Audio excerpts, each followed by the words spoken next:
이제 함께 하나님 말씀 보시겠습니다. 오늘 우리에게 주시는 하나님 말씀은 구약성경 신명기서 제8장 1절에서 10절까지 말씀입니다. 제가 가지고 있는 성경책에는 구약성경 제274페이지에 있습니다. 신명기 제8장 1절에서 10절까지 말씀.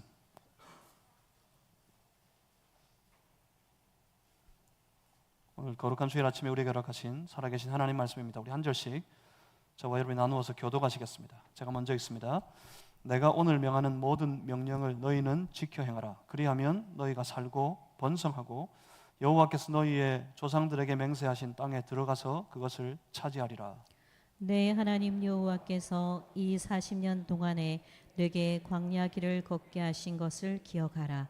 이는 너를 낮추시며 너를 시험하사 내 마음이 어떠한지 그 명령을 지키는지 지키지 않는지 알려 하심이라.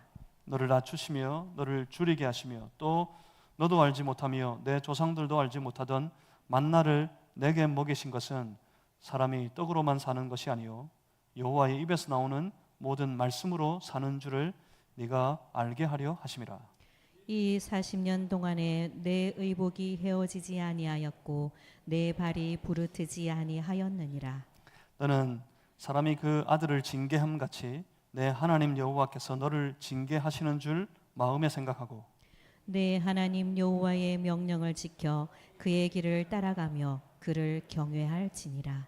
내 하나님 여호와께서 너를 아름다운 땅에 이르게 하시나니 그곳은 골짜기든지 산지든지 시내와 분천과 샘이 흐르고 밀과 보리의 소산지요 포도와 무화과와 석류와 감람나무와 꿀의 소산지라.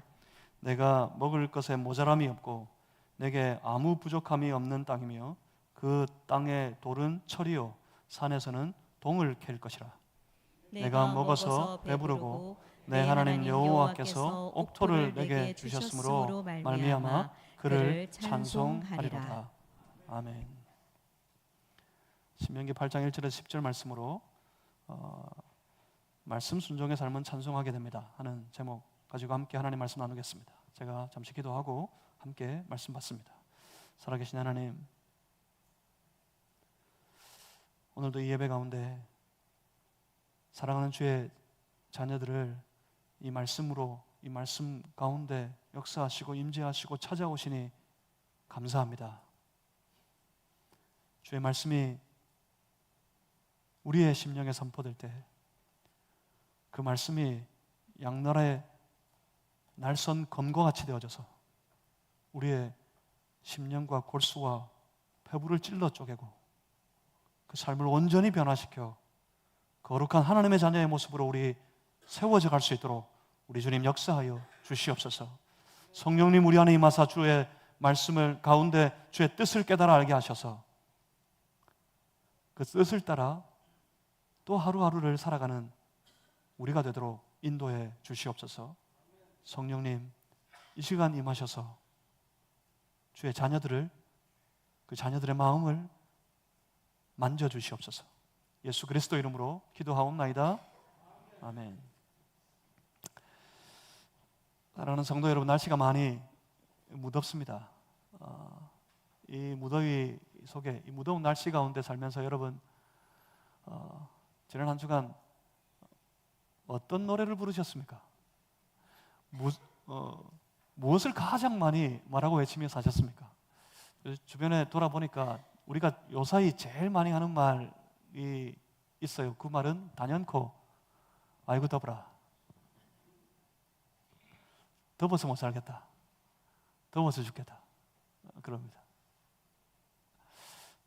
이 무더위 속에서 세상 사람들은 견디기 어려워 이 더위를 불평하고 이 더위를 원망하고 지냅니다. 그럴 때 우리 그리스도인들은 어떻습니까? 그리스도인 되신 여러분, 이 더위 속에 무엇을 느끼십니까? 이 더운 날씨 가운데도 하나님의 은혜를 느끼십니까? 하나님의 은혜를 경험하십니까? 우리 육신은 무더위 속에 빠져 허우적거리고 있지만 여러분 느껴지십니까? 주 안에서 우리의 영은 날로 날로 새롭고 주의 은혜가 부어질 때 우리의 영혼은 폭포수 같은 하나님의 시원한 은혜 때문에 즐거워하고 기뻐하고, 그래서 성도는 찬송하게 되는 것을 여러분 느끼십니까? 사랑하는 성도 여러분, 여러분의 삶에 찬송의 거리가 넘쳐나는 그런 복된 삶들이 다 되시기를 주님의 이름으로 축복합니다. 찬송하는 인생이 되셨으면 좋겠습니다. 원망하는 인생이 되기보다, 불평하는 삶이 되기보다 찬송 부르는 그런 인생이 되어 살아가는 여러분들이 되시기를 주님의 이름으로 축복합니다. 하나님의 사람들의 삶이 그렇습니다. 하나님의 사람들은 찬송 부르는 사람들입니다. 반대로 세상 사람들은 원망과 불평으로 살아가는 사람들입니다.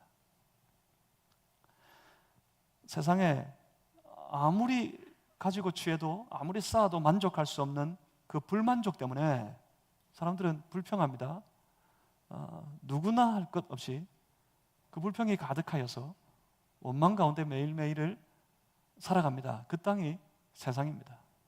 그런데 하나님의 나라는 어떻습니까? 하나님의 나라는 하루하루를 하나님의 사람 자기 힘으로 아니라 하나님이 부어주시는 은혜로 살아가는 땅입니다.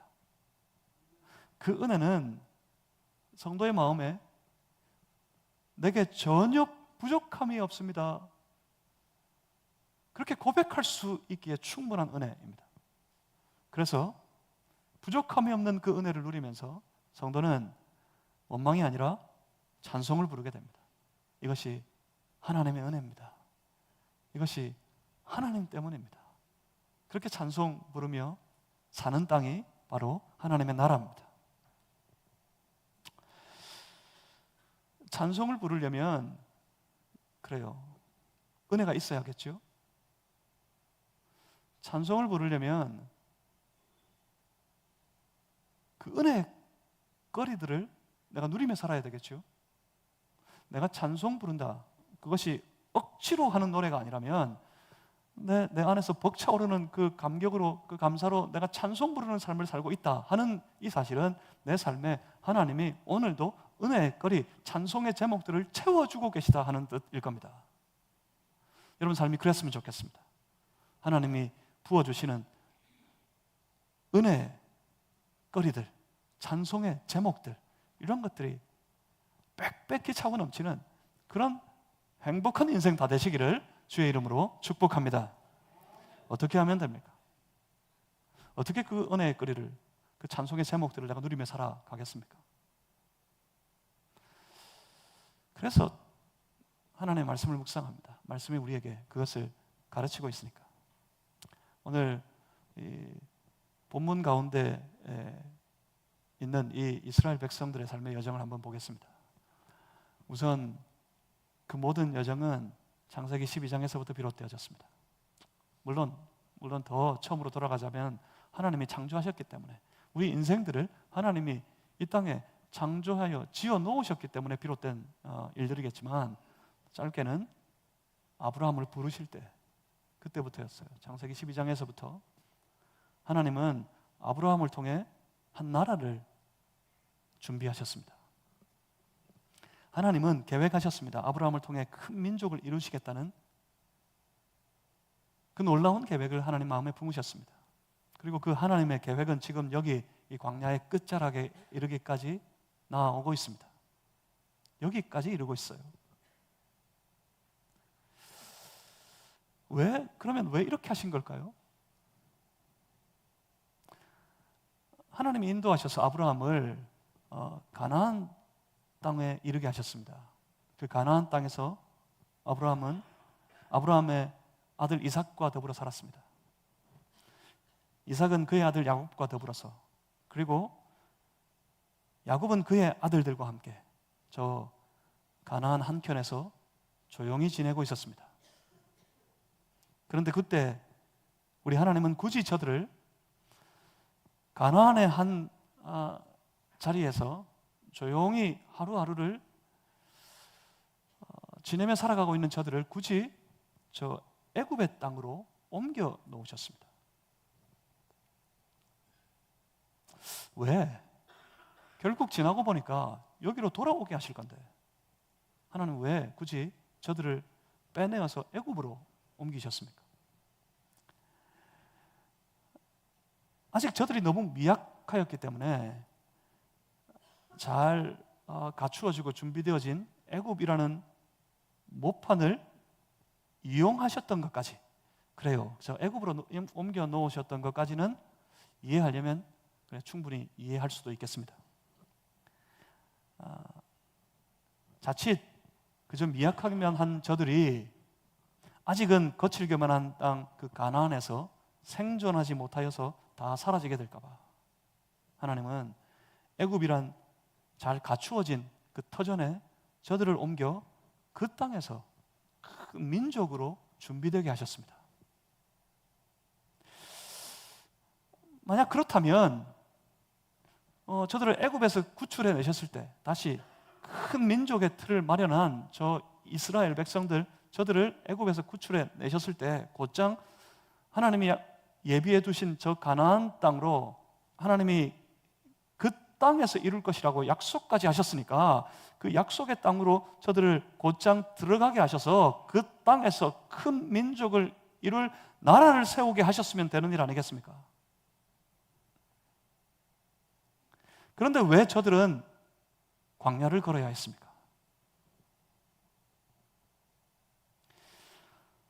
돌아봅니다. 우리가 예수 믿었어요. 내가 예수를 믿었어요. 세상에서 잘 살고 있는데, 세상에서 잘 나가고 세상에서 잘 살고 있는 나를 굳이 불러서 예수 믿게 하셨어요. 예수를 믿어 내가 하나님의 자녀가 되게 하셨습니다. 하나님의 자녀가 되게 하셨으면 하나님께서 세상 사람들은 받지 못할, 세상 사람들은 우러러 쳐다보지도 못할 하늘의 놀라운 복을 그 하나님의 사람들에게 부어주시고, 그래서 그 복 가운데 이 땅을 더 떵떵거리며 살다가 굳이 그날이 되었을 때, 그때가 이르렀을 때 저 영원한 아버지 하나님의 품에, 저 영원한 천국에 곧장 들어가게 하시면 얼마나 좋겠습니까? 그렇게 하셨으면 될 일이지 왜 이 땅에서 우리가 우리의 삶에 광야를 걸어가게 하십니까? 내가 예수 믿었는데, 내가 하나님의 자녀가 되었는데, 하나님의 자녀를 사랑하시고 하나님의 자녀를 지키시고 하나님의 자녀에게 복 주신다고 하시는 하나님께서 왜 굳이 우리더러 이 광야의 길을, 광야의 인생길을 걸어가게 하십니까? 하나님의 뜻은 무엇입니까? 오늘 본문에서 우리는 아주 중요한 하나님의 뜻을 발견합니다. 그래서 이 본문의 말씀이 아주 중요합니다. 그렇다면 여러분, 이 본문의 말씀들을 주목해 보셔야 합니다. 이 본문의 말씀을 주목하여 보시고 이 말씀을 잘 쫓아 들어가서 이 말씀을 반드시 내 삶에 이루고 적용해서 우리도 이 말씀의 뜻 가운데 이 말씀과 같은 놀라운 역사를 우리의 삶에 이루어 낼 수 있어야 되겠습니다. 그래서 본문 2절 말씀을 한번 보겠습니다. 2절의 말씀은 이렇게 시작합니다. 내 하나님 여호와께서 이 40년 동안에 내게 광야길을 걷게 하신 것을 기억하라. 이 40년의 긴 여정 동안 네가 광야길을 걷게 된 것, 그 광야의 길을 걷게 하신 것을 하나님께서 기억하라 하십니다. 돌아보니 그렇게 됐어요. 40년이나 지나버렸어요.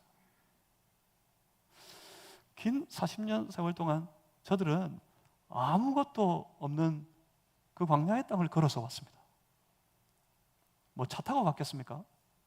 뭐 비행기 타고 갔겠습니까? 걸어서 왔습니다. 그걸 기억하라 하십니다. 그리고 말씀하시기를 내게 광야길을 걷게 하신 것, 이라고 말씀하시는 걸 가만히 들어보니까 이 광야의 길은 자기들이 원해서 들어간 길도 아니었어요. 가고 싶어서 가는 길도 아니었습니다. 요새는 뭐 저 둘레길 걷기 뭐 이런 것도 이 더운데도 그게 뭐 좋은 게 있다고 둘레길을 굳이 걸어 다니고 땀 뻘뻘 흘리고 그러시던데, 좋아가지고 그 긴 길, 그 광야 구경하기도 힘든 사막, 그거 구경하고 싶어가지고 길을 들어갔던 게 아니었던 겁니다. 뭐라고 하셨어요? 네게 광야 길을 걷게 하신 것. 그러고 보니까 하나님이 그렇게 하셨어요. 하나님이 그렇게 하셨다는 거 아닙니까? 하나님이 걸어가게 하셨다는 거 아닙니까? 그 40년 그 험한 광야의 길을 걷게 하신 그것을 너는 기억하라. 그렇게 말씀하십니다. 때로 우리 인생을 광야의 길과 같다고 비유해서 사람들이 흔히 말합니다. 그 광야가 뭡니까?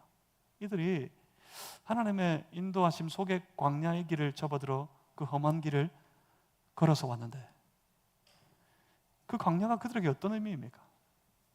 우리 인생 때로 험한 광야와 같은 인생을 걸어가야 하는데 우리 인생에게 그 광야는 또 어떤 의미입니까? 광야, 그것은 우리 인생 가운데 아주 진탕 고생하는 시간입니까? 헤어나기 어려운 고통을 겪는 시간입니까? 진탕 고생하고 고통을 겪어서 거기에서 나오는 인생의 참 맛을 경험하는 시간입니까? 여러분, 이번 여름에 우리 교회가 단기 선교를 가느라고 참 많이 뜨거웠는데 단기 선교를 파송하여 보낼 때 제가 한 가지 제가 분명히 알고 있는 사실이 하나 있어요. 아마 갔다 오면 사람들이 은혜를 고백할 텐데 그 은혜의 고백 중에는 분명히 이런 고백이 있을 거다라고 제가 한 가지 알고 있는 사실이 있어요. 그게 뭐냐면 후진국이 주는 영성입니다. 아직 개발되지 못한 나라, 거기서 어렵게 살아가는 사람들의 삶이 우리에게 보여주는 영성이라는 게 있어요. 뭐 아주 대단한 영성은 아닙니다. 그건 저들의 삶을 보면서 야, 내가 얼마나 편안하게 살고 있구나. 그 어려운 삶, 여러분 그 선교지에 한번 가보십시오. 특히 개발이 전혀 이루어지지 못한 그 땅에서도 가장 못 사는 지역에 가보십시오. 여러분 동네를 걸어 다니기도 힘들어요. 별로 안 걷고 싶어요. 특히나 볼 일이 급해가지고 화장실을 한 번이라도 갈라치면 야, 괴롭습니다. 정말. 그때 다 느낍니다. 야, 우리 집의 화장실이 더러운 줄 알았는데 그렇게 깨끗했구나. 여러분의 화장실이 아무리 더러워도 선교지보다 깨끗합니다. 그런 거 보고 와가지고 야, 나는 참 편안하게 살고 있었다. 이것이 하나님의 은혜구나. 그 은혜를 느꼈다고 많은 사람들이 고백합니다. 이게 후진국을 갔다 오면 굳이 선교하지 않아도 가서 구경만 하고 와도 경험하게 되는 은혜 중에 하나입니다. 고통을 겪고 나면 인생의 참맛을 알게 돼요.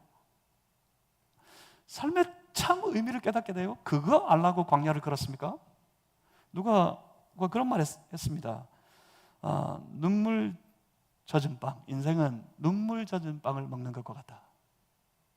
그래서 이 출처도 모르겠어요. 누가 그랬는지도 모르겠는데 누군가 그랬다지요. 눈물 젖은 빵을 먹어보지 않고 인생을 논하지 말라고요. 이 교훈을 깨우쳐 주시려고 광야를 접어들게 하셨습니까? 눈물 젖은 빵이라. 만약 그렇다면 사실은 그 눈물 젖은 빵 먹지 말았어야죠. 이거 먹지 않았어야 됩니다. 처음부터 하나님을 철저하게 신뢰하고 하나님이 주신 약속의 말씀이 과연 그 말씀대로 되는 줄을 분명히 믿어서 그 말씀을 따라 하나님의 언약과 그 말씀을 붙잡고 그 말씀을 따라 하나님을 신뢰함으로 곧장 그 약속의 땅을 들어갔어야죠. 그 땅을 들어가서 그 땅에 예비해 두신 하늘의 은혜를 곧장 누리고 맛보며 살았어야죠. 눈물 젖은 빵을 먹을 게 아니라 부어주시는 하나님의 은혜를 먹었어야죠. 그런데 문제는 그들의 불신이 그들의 인생에 광야를 만들었다는 것 사실입니다. 때로는 우리가 신뢰하지 못하는 연약한 우리의 믿음 때문에 우리의 믿음이, 그 연약한 믿음이 우리의 삶에, 우리의 인생 가운데 광야를 만든다는 사실을 여러분 기억하셔야 합니다. 어땠습니까? 고비 때마다 하나님의 말씀보다는 뭐가 생각납니까? 하나님의 말씀보다는 내 생각이 떠오릅니다. 그래서 무엇을 의지합니까? 하나님의 말씀을 외면하고 내 생각을 의지합니다. 한번 내 생각이 떠오르면 반드시 판단하게 되겠지요, 이 삶의 일들을. 그래서 내 생각을 따라 내가 판단합니다. 그때 내 판단을 더 신뢰해서 생각이 나고 내가 스스로 판단에 이르면 그때부터 뭐가 발동할까요? 고집이 발동합니다. 고집스럽게 내 생각과 내 판단한 대로 말하고 행동하다가 낭패를 당하고 삶의 온갖 어려움을 자초하고는 그랬습니다. 우리가 그렇게 살았습니다. 그렇게 해서 광야의 시간이 시작되는 거예요. 그래서 시작된 광야의 시간을 지나면서 그 광야의 어려운 고통, 낭패 때를 지나가면서 그때 이 시간이 인고의 시간이다. 내게 인생의 참맛을 느끼게 하는 그런 시간이다 하면서 스스로, 여러분 스스로를 그렇게 위로하지 마십시오. 그때는 그 고통 가운데 내 스스로가 위로받고 있을 때가 아닙니다. 스스로 위로하여서 그 시간을 소비해버리지 마십시오. 뭐 해야 될까요? 오히려 그때 스스로를 견책해야죠. 그 이전에 하나님을 신뢰하지 못한 그 불신의 죄악을 깨달아야죠. 그 잘못을 깨닫고 내가 다시는 그런 잘못을, 내가 다시는 그런 실수를 하지 말아야겠다 결심하고 또 결단해야지 그 삶이, 그 인생에 발전이 있지. 만약 그렇지 않다면 그 삶에 아무런 소망이 없습니다. 또 그런 실수에, 그 고비의 때가 되면 그런 실수에 빠져서 처참한 낭패를 만나게 될 테니까 말입니다. 그 삶에는 발전이 없습니다. 아니, 아예 소망이 없습니다. 지금 저들은 자신들의 불신의 죄악으로 인하여서 약속의 땅이 아니라 그 험한 광야의 길을 헤매며 돌아서 여기까지 왔습니다. 이것을 분명히 기억해야 합니다. 이것을 분명히 기억하여서 다시는 하나님의 약속을 배반하지 않는, 하나님의 약속을 반역하지 않는 신앙의 삶으로 견고하게 세워져야 할 겁니다. 그런데 아무리 그래도 40년은 좀 지나치지 않습니까? 40년입니다. 굳이 그 40년의 시간을, 그 오랜 세월을 허비하면서까지 그 불신의 죄악을 깨닫게 하실 필요가 있었을까요? 참 험하고 고통스러운 날들을 지내게 될 때는 그 하루가 아니라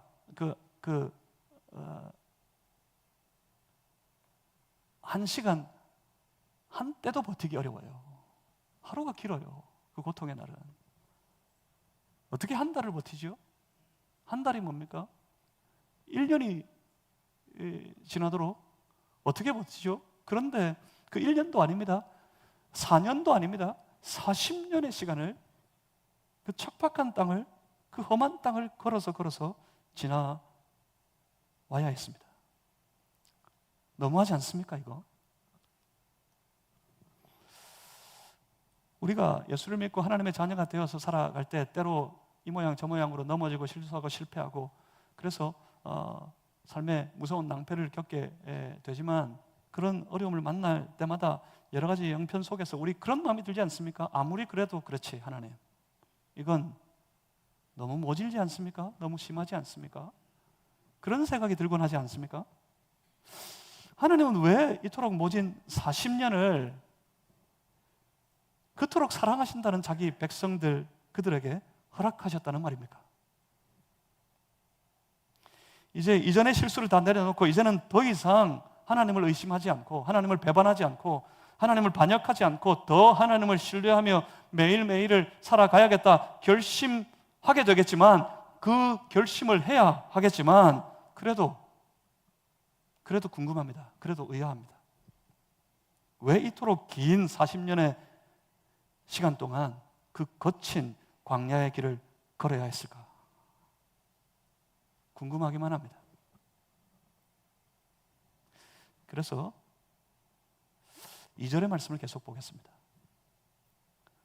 본문 2절 말씀을 우리 같이 한번 읽어보겠습니다. 다 같이 신명기 8장 2절입니다. 함께 읽습니다. 시작. 내 하나님 여호와께서 이 40년 동안에 내게 광야길을 걷게 하신 것을 기억하라. 이는 너를 낮추시며 너를 시험하사 내 마음이 어떠한지 그 명령을 지키는지 지키지 않는지 알려 하심이라. 아멘. 40년 동안 내게 광야길을 걷게 하신 것을 기억하라. 이는 너를 낮추시며. 본문 3절 말씀입니다. 3절에 제가 읽어보겠습니다. 너를 낮추시며 너를 줄이게 하시며 또 너도 알지 못하며 내 조상들도 알지 못하던 만나를 내게 먹이신 것은 사람이 떡으로만 사는 것이 아니요 여호와의 입에서 나오는 모든 말씀으로 사는 줄을 네가 알게 하려 하심이니라. 아멘. 너를 그 40년 긴 세월 동안 광야의 길을 걷게 하신 것, 그것을 기억해야 할 텐데 이는 너를 낮추시려고. 이는 기회만 있으면, 틈만 나면 하나님을 향하여 고개를 빳빳이 들고 교만하여 일어서는 너를 낮추시려고. 저들을 낮추셔서 겸손히 하나님의 말씀을 따르는 백성이 되게 하시려고, 그래서 결국 사람이 떡으로만 사는 것이 아님을 알게 하시려고 그 거친 광야의 40년을 주셨다고 말씀하십니다. 그런데 여기 이 말씀이 너무 중요합니다. 사람이 떡으로만 사는 것이 아니요 하나님의 말씀으로 사는 것이다. 너무나도 이 유명한 말씀, 이 말씀이 중요합니다. 너무나 중요합니다. 그 말씀의 표면에 드러난 것보다 더 중요한 것이 그 말씀의 이면에 있는 겁니다.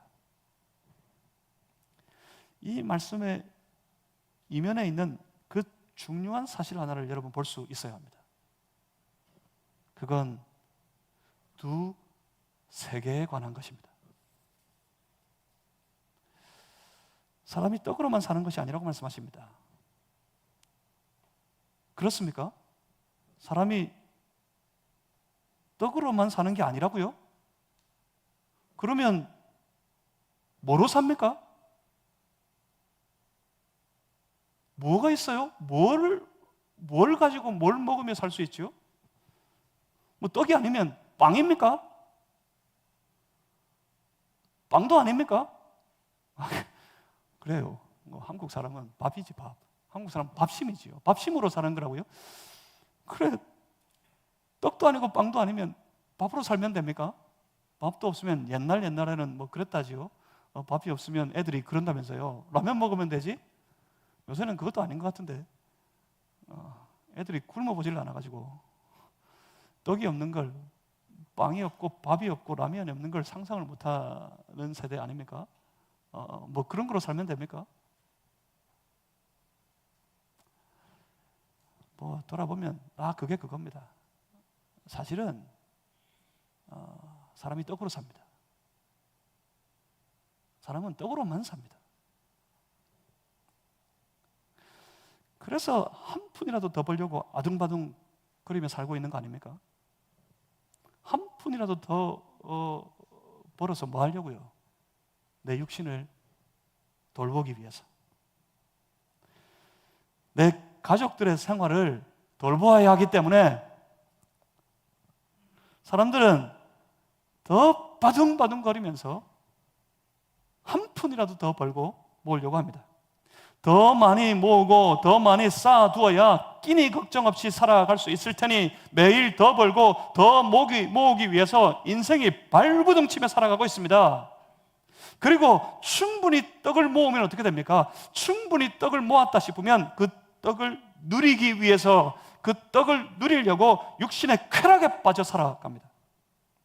등 따시고 배부르고 즐거우니까 더 육신을 즐겁게 할 쾌락을 찾고 그 쾌락에 빠져 들어갑니다.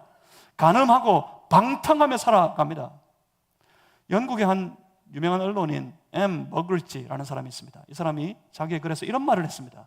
만일 하나님이 계시지 않다고 가정한다면 사람은 반드시 무엇인가 하나님의 자리, 하나님을 대체하려고 할 텐데 그것은 권력 아니면 성적 쾌락에 대한 집착이다. 그런 말을 했습니다. 육신을 배불리기 위해 떡에 집착하는 인간 군상들의 전형을 아주 정확하게 지적한 말입니다. 인간은 배불릴 떡을 얻기 위해서 싸웁니다. 전쟁도 불사합니다. 충분히 떡을 차지했다 싶으면 그것을 누리기 위해 권력과 쾌락에 집착하게 됩니다. 바로 거기에서 온갖 죄악의 일들이 나오게 됩니다. 그러니까 보십시오. 만약 이대로 저들이 들어가서 저들의 나라를 세우면 똑같아질 겁니다. 만약 이대로 예수 믿으면 우리 신앙의 인생도 똑같아질 겁니다. 이대로 예수 믿어가지고 우리가 똑같은 거예요. 저 세상과. 이대로 저들이 그 나라를 살아가지고 이후에 이스라엘의 역사를 보십시오. 세상하고 똑같아요. 이대로 들어가면 아마 저들은 똑같은 나라가 될 겁니다. 세상과 똑같은 우리의 가정이 될 겁니다. 세상과 똑같은 우리 개인의 삶이 될 겁니다. 떡으로 배불리기 위해서 아둥바둥하는 인생, 그것에 집착하는 그런 나라가 되고 말 것입니다. 그런데 문제는 뭡니까? 그래가지고 많은 떡을 모으고 창고를 가득 채워가지고 떵떵거리며 대대로 살 수 있으면 됐죠. 얼마나 좋겠습니까? 그런데 문제는 하나님이 기대하시는 나라는, 하나님이 지금 목적하고 계신 나라는 그런 나라가 아니라는 사실이 문제입니다. 하나님이 기대하시는 나라는 그런 세상이 아닙니다. 그런 세상의 나라가 아닙니다. 하나님이 기대하시는 하나님의 자녀들의 삶은 그런 세상 사람들의 육신의 삶이 아니라는 것이 문제입니다. 육신은 뭐로 산다고요? 떡으로 살아요. 육신은 떡으로 살지만 사람이 떡으로만 사는 것이 아니라 말씀하십니다. 그러니까 하나님은 지금 육신의 삶과는 전혀 다른 어떤 삶이 있음을 전제로 하고 말씀을 선포하고 계신 겁니다. 그게 뭡니까? 그게 바로 하나님의 자녀로서 하나님의 나라를 살아가는 영적인 삶입니다. 하나님은 처음부터 육적인 삶과 영적인 삶을 철저하게 구별하고 계십니다. 그래서 사람이 육신으로도 살아가야 하지만, 그래서 떡이 필요하겠지만 사람이 그 떡으로만 사는 것이 아니라고 말씀하셨습니다. 육신으로만 사는 것이 아니라고, 육신의 삶이 전부가 아니라고 말씀하십니다.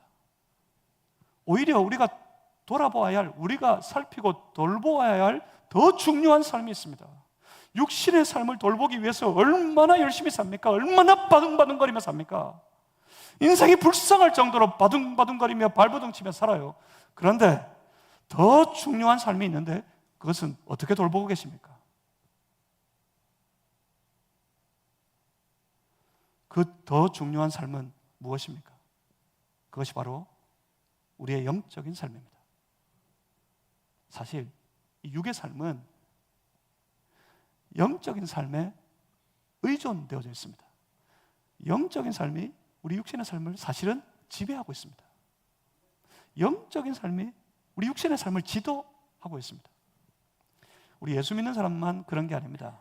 불신자들도 마찬가지예요. 저 세상이 다 그래요. 세상이 떡을 먹고 배불러가지고 거기에 빠져서 떵떵거리며 살고 있는 것 같지만 사실은 그렇지 않습니다. 오히려 저들도 그들의 영적인 삶에 그 육신이 지배당해 있습니다. 언젠가 TV에서 어떤 연예인이 그 방송에서 인터뷰를 하는 것을 봤습니다. 이 사람이 어디서 잘 살고 있는데 연예계 일에 잘 풀리지도 않고 뭐 그래도 고만조만하게 살아가고 있는데 어느 날 그 모친이 그 엄마가 전화를 걸었대요. 서울의 어느 지역에 가면 대운을 열어주는 명당 자리가 있으니까 당장 거기로 이사해라. 멀쩡히 잘 살다가 다 팔고 거기 그 집에 가가지고 웃돈을 얹어줘서 그 집을 사서 그 집에 들어가 살았습니다. 그 집에서 살고 있습니다. 시간이 한참 지났습니다. 이사 가고 싶은데 그 시간이 지나는 동안 지금은 또 얼마나 낡고 점점 후폐해져 가겠습니까? 요새 얼마나 새 집들, 삐까번쩍한 집들이 많은데 이사 가고 싶겠죠. 그런데 꼼짝도 못합니다. 딱 그 집에 매여가지고 심지어 그렇게까지 안 돼요. 그 지역 중에서 특별히 대운을 몰아주는 한 지점이 딱 있대요. 그것을 알려주더래요, 엄마가. 그 엄마는 어디 점집에 가가지고 물어봤겠죠. 그 점장에는 뭘 알고 한 말인지 모르겠어요. 그런데 거기에 딱 매여가지고 이 부인이 자기 남편 불러다가 거기 의자를 딱, 그 지점에 의자를 딱 갖다 두고 딱 앉아서 대운아 와라, 대운아 와라. 그 앉아있으니까 진짜 뭐가 오는 것 같은 느낌이 오기도 하더래요. 거기에 매여서 꼼짝달싹을 못합니다.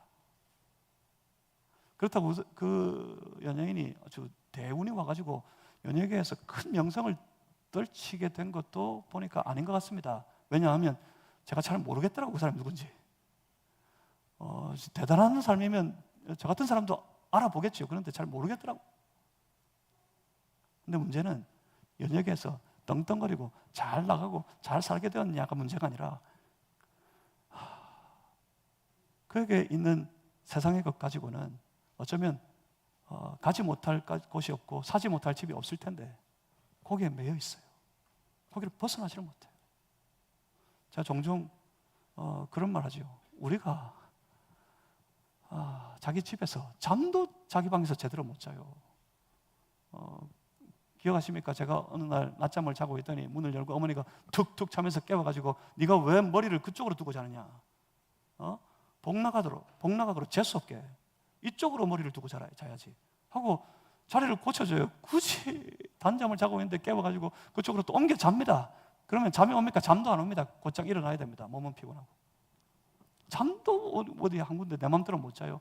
뭣도 내 맘대로 못 박아요, 사람이. 이사도 지 맘대로 못 가요. 좋은 날 받아야 된대. 손이 없는 날 이사해야 된대요. 다른 날 이사하면 재수가 없다 그래요. 그래서 어느 날 아무리 비가 오고 눈이 와도 그날 이사를 해야 된대. 굳이 그래 이사를 해야 된대요. 그런 거 볼 때마다, 그런 거 생각할 때마다 제가 그때 예수 믿기 이전에도 내가 이런 상황을 볼 때마다 불쌍했어요. 야, 사람이 만물의 영장이라 그러더니 개뿔 아무것도 아니구나. 내 마음대로 할 수 있는 게 아무것도 없구나 싶어요.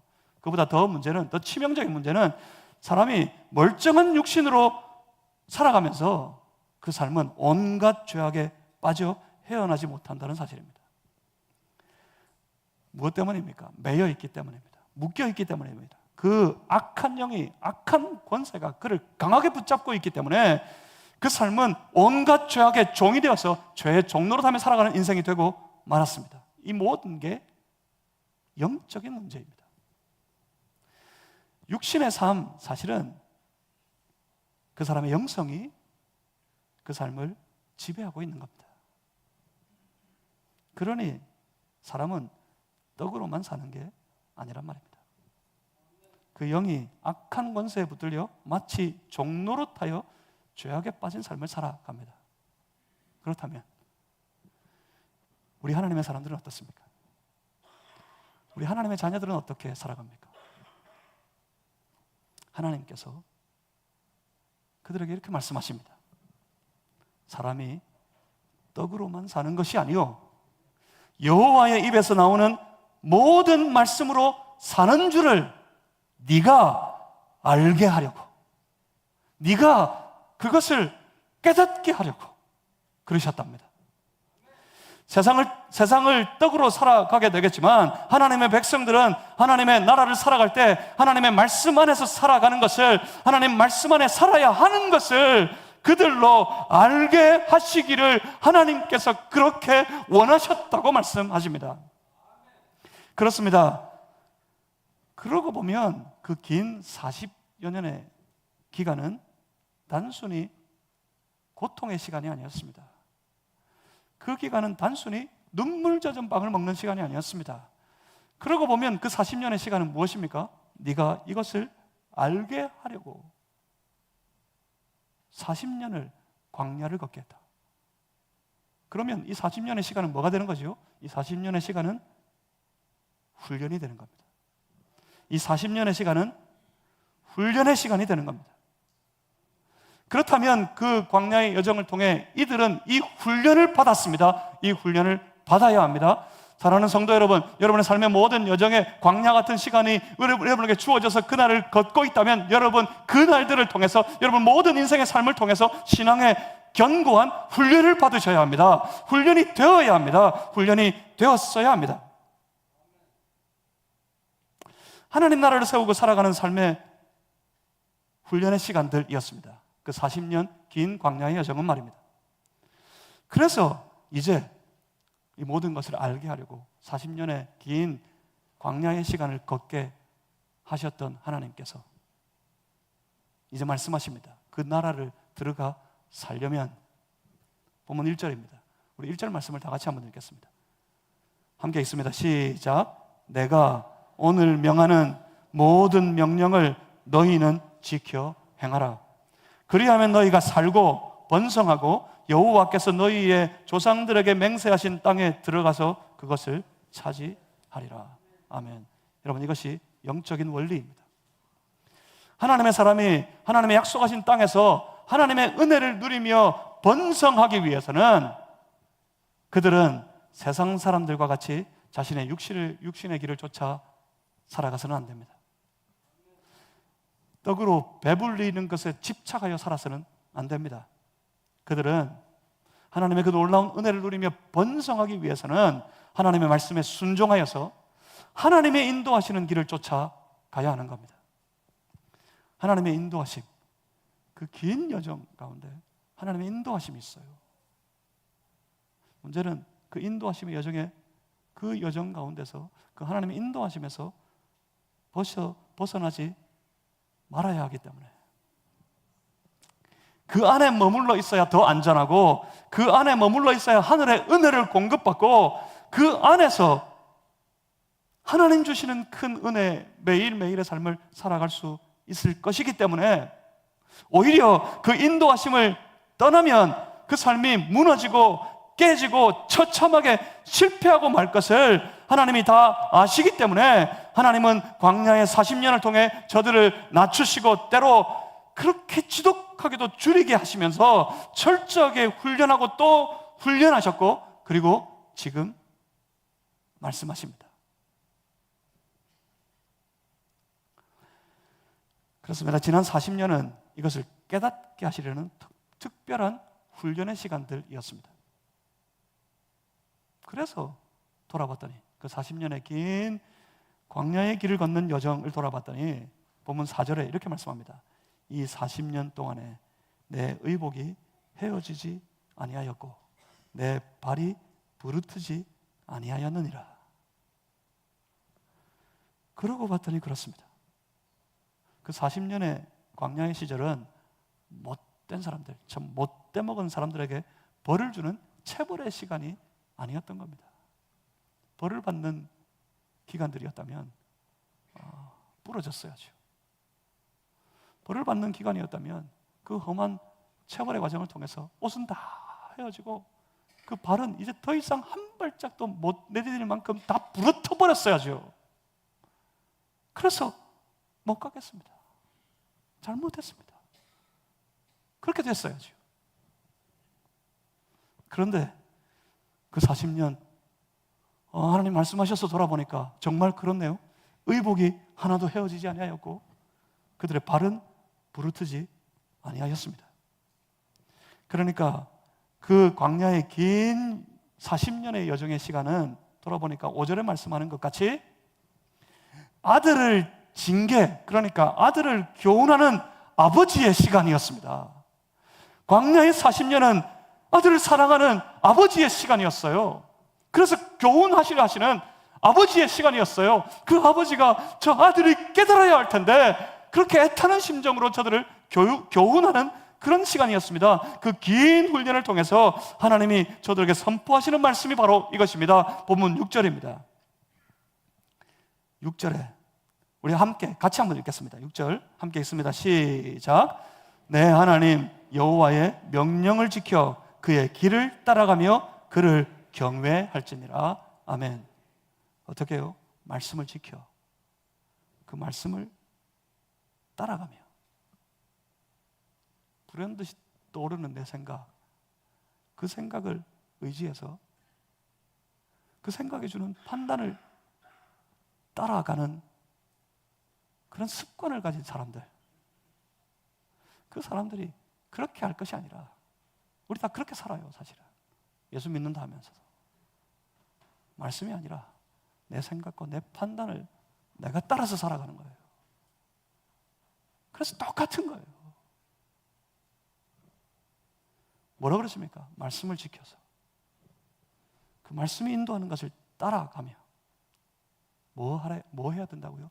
하나님을 경외할 때, 말씀을 지켜 말씀 따라가며 하나님을 경외하게 될 때, 그렇게 될 때 저들은 여호와께서 인도하시는 아름다운 땅에 들어가게 될 것이라고 말씀하십니다. 이후의 말씀이 하는 말씀이 결국 그겁니다. 하나님이 약속하신 것처럼, 하나님께서 분명히 그들에게 말씀하신 것처럼 젖과 꿀이 흐르는 땅인데 그 땅을 너희가 다 차지하게 될 것이라고 말씀하십니다. 그 땅은 9절 가운데 말씀하는 것처럼 그 아무 부족함이 없는 땅, 아무 부족함이 없는 땅을 누리며 살게 될 것이라 하십니다. 하나님의 말씀을 받아 그 말씀을 지켜 그 말씀을 따라 한 걸음 한 걸음 걸어가면서 그 하나님을 경외하는 삶을 살아가게 될 때 그들은 아무 부족함이 없는 땅을 살아가게 될 것이라고 하나님께서 그렇게 말씀하고 계십니다. 그 부족할 것이 없는 날을 누리며 사는 길, 이게 여러분 은혜의 거리 찬송의 제목 아닙니까? 그들이 뭐 할 것 같아요? 하나님을 경외하면서 하나님을 부어주시는 은혜를 풍족하게 누리면서 그들이 뭐 할 것 같아요? 하나님 왜 그러셨어요? 그렇게 원망하겠습니까? 아니요. 내가 주의 말씀을 지켜 주를 따라가며 하나님을 경외하는 하루하루를 살았더니 하나님 내 삶에 이 놀라운 은혜를 베풀어 주셨고 내가 아무 부족함이 없는 땅을 살아가게 하셨습니다. 하나님의 놀라운 은혜를 찬양합니다. 하나님의 은혜에 감사합니다. 그래요. 이게 은혜, 거리, 찬송의 제목들 아닙니까? 주의 말씀을 기억하고 그 말씀에 순종하면서 매일매일 살아가는 그 삶 속에 그 은혜가 차고 넘치게 될 것입니다. 그래서 결국 이렇게 되는 겁니다. 본문 10절 말씀입니다. 10절을 다 같이 한번 읽겠습니다. 시작. 네가 먹어서 배부르고 내 하나님 여호와께서 옥토를 내게 주셨으므로 말미암아 그를 찬송하리로다. 아멘. 하나님의 말씀에 순종하여 살면 그 삶 속에 하나님이 허락하시는 찬송의 제목이, 찬송의 거리들이 가득가득 채워지고 넘쳐나게 될 것을 보여주고 계십니다. 그 땅에 들어가서 저 세상 사람들처럼 떡에 집착해서 떡으로만 사는 줄 알아 그 떡을 모으고 떡을 쌓아가기 위해서 싸우고 전쟁하며 살아가는 그런 똑같은 나라를 세우길 원하지 않는다고 하나님 말씀하시는 겁니다. 떡으로만 사는 것이 아니라고 선포하실 때 하나님은 그런 나라를 원하지 않으십니다. 하나님의 입에서 나오는 모든 말씀으로 사는 나라, 그래서 그 말씀을 지키고 그 말씀을 따라가며 하나님을 경외하는 그런 사람들의 나라, 하나님이 그런 나라를 원하시는 겁니다. 그런 삶을 살 때, 그런 삶을 살아가는 백성들에게 하나님께서는 하늘에 준비하신 은혜를 부어주시고 은혜를 채워주시고 날마다 그 삶이 만족하고 기뻐하면서 그 입술에는 하나님 하셨습니다, 하나님의 은혜입니다, 하나님 찬송 부르며 살 수 있도록 그런 나라, 하나님께서 그런 나라를 원하십니다. 저와 여러분의 삶 속에 하나님께서는 그런 나라를 꿈꾸고 계십니다. 그러니 사랑하는 성도 여러분, 우리가 하나님의 자녀가 되었다면 우리의 심령이 하나님의 말씀을 날마다 받아먹고 그 하나님의 말씀으로 말미암아서 배불러서 그 말씀에 기꺼이 순종하며 살아 하나님이 부어주시는 놀라운 찬송의 제목들을 마음껏 누리는 복된 인생, 그 인생을 살아가는 그런 성도들 다 되실 수 있기를 주님의 이름으로 축복합니다. 이번 한 주간 그렇게 살겠습니다. 기도하겠습니다. 살아계신 아버지 하나님, 우리 안에 오셔서 역사해 주시옵소서. 눈을 열어 보게 하여 주시옵소서. 우리 육신의 삶이 전부인 줄 알았습니다. 하나님도 응원하고 하나님을 이용하여서라도 육신의 배를 채울 떡을 얻기 위해 발부둥치며 살았습니다. 하나님, 우리를 불쌍히 여겨 주시옵소서. 이대로 살면, 이대로 예수 믿으면 저 세상과 다를 바가 전혀 없을 텐데, 그래서 똑같이 살았는데, 하나님, 우리 영의 눈이 활짝 열려서 우리 영의 눈을 열어주셔서 하나님, 하나님의 말씀으로 살아가는 하나님의 나라, 그 영적인 세계가, 영적인 삶이 우리 앞에 펼쳐져 있음을 볼 수 있게 하여 주시옵소서. 그 나라를 살아갈 때 하나님의 주시는 말씀을 따라서 지키며 주님 인도하심을 쫓아 나아가 하나님이 하나님의 이름을 높이고 경외하면서 늘 하나님 찬송 부르며 살아가게 될 것을 우리가 믿습니다. 주여, 은혜를 베풀어 주시옵소서. 한 주간 하나님, 우리를 그렇게 주장하여 주시옵소서. 사람이 떡이 아니라 하나님의 사람은 하나님 말씀으로 살아야 되는 것을 우리로 깨달아 알게 하시고 그 길을 잘 걸어갈 수 있도록